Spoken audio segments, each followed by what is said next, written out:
This one's gonna be no tabs on the screen so that you can figure out exactly what I'm doing like a detective.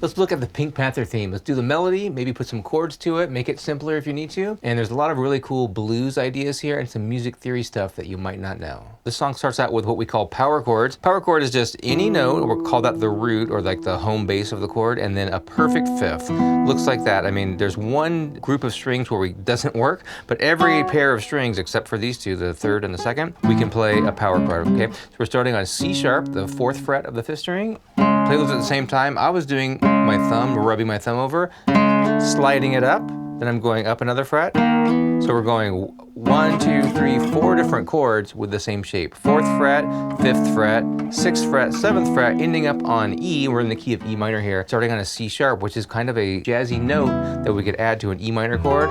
And I don't think that's an accident in this song. This is a very bluesy kind of thing happening here, but also a very Spanishy thing happening as well, which we'll talk about. So we're going, and I'm just hitting the guitar. If you want to do that. On the way back down, instead of being on E, we're going to start 1 fret below it on D sharp so that we can end up down here on C, which is a chord in the key of E minor. Okay, so we're starting. And now 1 fret below. Same thing, so I know this is not a guitar song, but the way we should do it on the guitar is play the chord, slide it, go down to the next one, play it, and slide it. So 2 slides all together. Same thing on the way up. Okay, there's a really cool moody intro, really sets the tone, and it's very recognizable when you do that. So what's happening here, aside from the chords, just the melody would be this.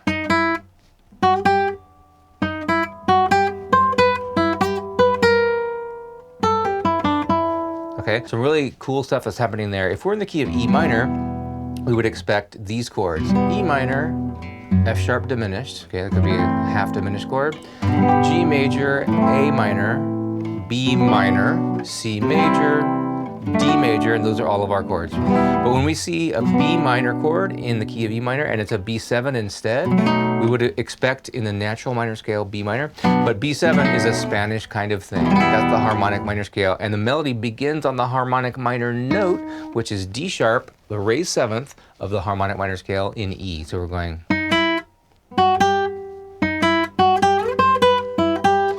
And it goes to B flat. There's another weird note that wasn't in our key, or we didn't think was in our key, and that we could say is coming from the blues scale. There's another way we can explain that, but if you know what the blues scale is, that's a minor pentatonic, E minor pentatonic with a flat 5. That's called the blue note. And we see that in the song. He really milks that flat 5 later on in the song when he goes. Okay, so do you know what happens when we mix the blues scale with the harmonic minor scale? There's a name for that, and this song really doesn't sound like that.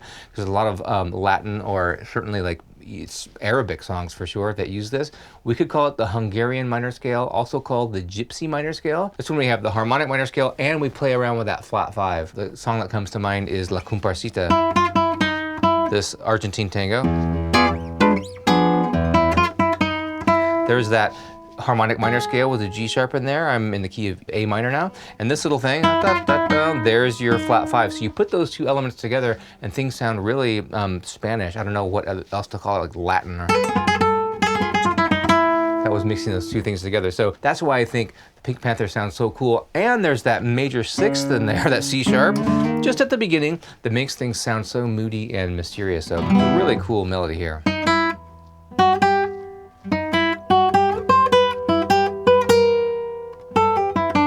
Okay, look at the chords. for one half of that, we're just playing E minor. That's good news for us because we can just play the low E string, and whatever strings that are open, the treble strings that are available to us, I'm trying to keep the melody on the first string as much as possible. That means during this moment where it's just E minor, we can continue to play these open strings and add stuff if we feel like it to the melody. So I'm going like this. I'm playing them all like that. Just do that block chord, and really, I think it matters that you really kill it the way it sounds like it has more attitude.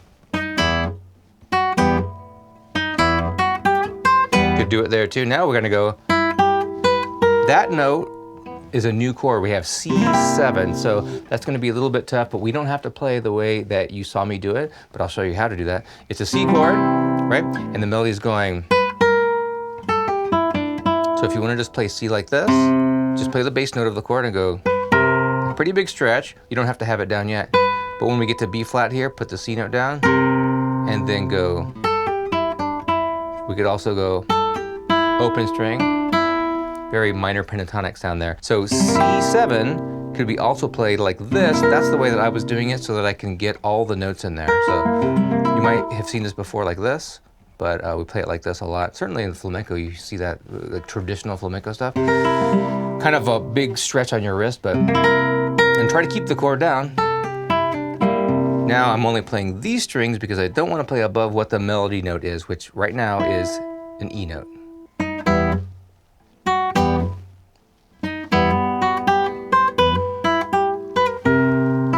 Arpeggiate it, whatever you want to do on it. Okay, the next part, it just does the same thing again, but instead of going to C7, it goes to a different chord. Watch.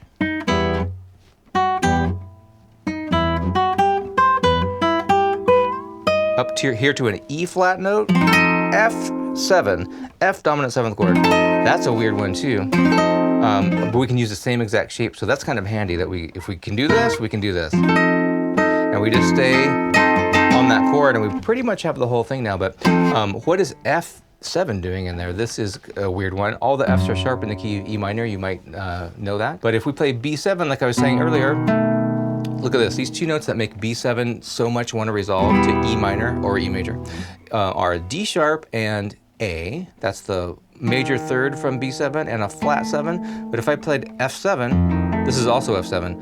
Those two notes are also in there. So that's called a flat 5 substitution. So that's where this chord is coming from. So F7 is actually fulfilling the function of B7. So I love it when something seems so bizarre and you can't explain it, but then when you understand it, it's not weird at all. It's totally, you would expect something like that, especially in a bluesy or a jazz kind of song. So the second half is a